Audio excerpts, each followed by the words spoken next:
공수처의 지연 출범 작전과 조직의 수장을 지키기 위한 범난이라는 집단 이기주의, 이를 비호하는 제1야당의 참담한 모습, 윤석열 검찰총장을 대선 후보로 촉감아 태우기 위한 사전 작업입니까? 만약 그렇다면 당당하게 영입 제의를 것이 공당의 모습일 것입니다.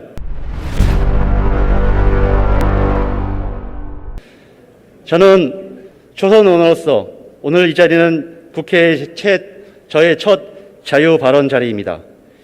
이 자리에서 과거에 있었던 몇 가지 일을 소개하며 권력기관 개혁이란 대장정의 길에서 지금 우리가 어디에 서 있는지를 확인하고 모두 다 함께 역사의 대의에 동참할 것을 간곡히 촉구하려고 이 자리에 섰습니다.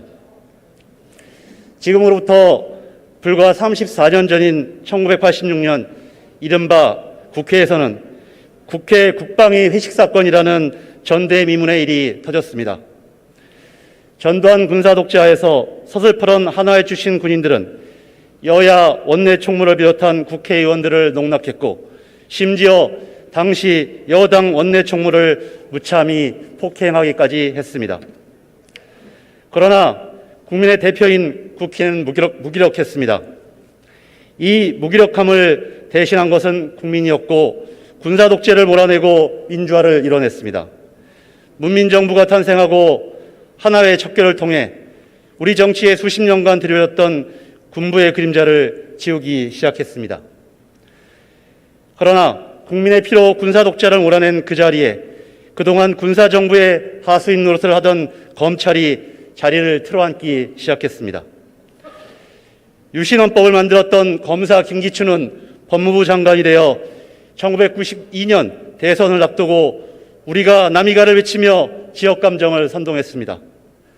불과 몇 년 전까지 박근혜 정부의 대통령 비서실장을 역임하며 국정을 농단했습니다.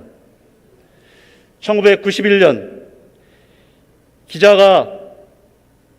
기자에게 양주를 강권하던 검사는 이를 거부하자 맥주병으로 기자의 정수리를 가격했습니다.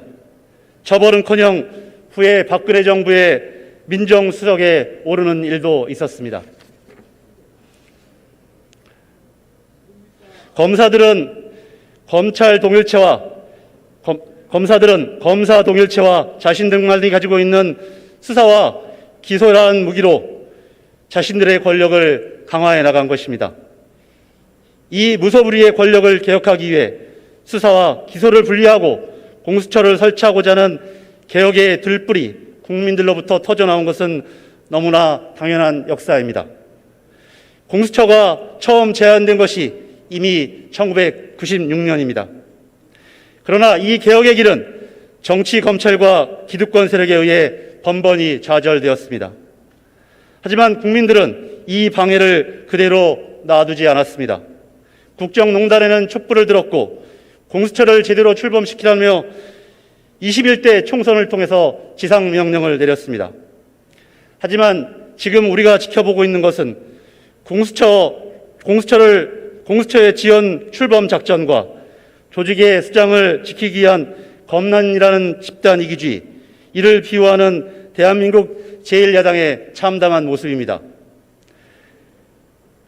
특히 국민의힘은 공수처 출범 지연 작전도 부족해서 이제는 심지어 사법부에 사찰 의혹이 있는 윤석열 검찰총장이 물러나고 공수처가 출범하면 공화정이 무너진다는 망발마저 일삼고 있습니다.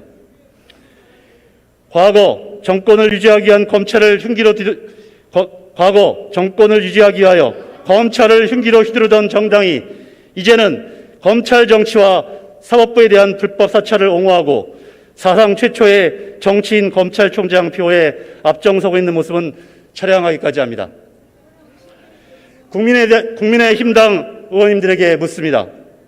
이런 기호가 윤석열 검찰총장을 대선 후보로 뽑감아 태우기 위한 사전 작업입니까? 만약 그렇다면 당당하게 영입 제의를 하는 것이 공당의 모습일 것입니다. 아니라면 함께 힘을 모아 국민의 자유와 권리를 지키는 검찰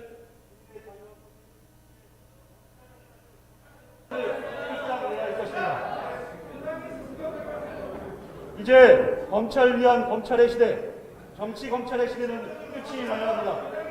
그리고 그 끝이 보이기 시작했습니다. 저항 없는 개혁은 없습니다. 해가 뜨기 전 새벽이 가져가듯이 윤석열 총장 사태로 인해 검찰청 개청 이후 70년 만에 나타난 고검장들의 집단 성명이야말로 검찰 개혁을 가는 마지막 계단에 서 있다는 것을 우리는 목도하고 있습니다. 동료 국회의원 여러분, 정의로운 세상, 특권 없는 세상을 만들어달라는 촛불의 영혼에 따라서 반드시 공수처를 제대로 출범시키고 검찰 개혁의 새로운 장을 열어주십시오. 끝까지 경청해 주셔서 감사합니다.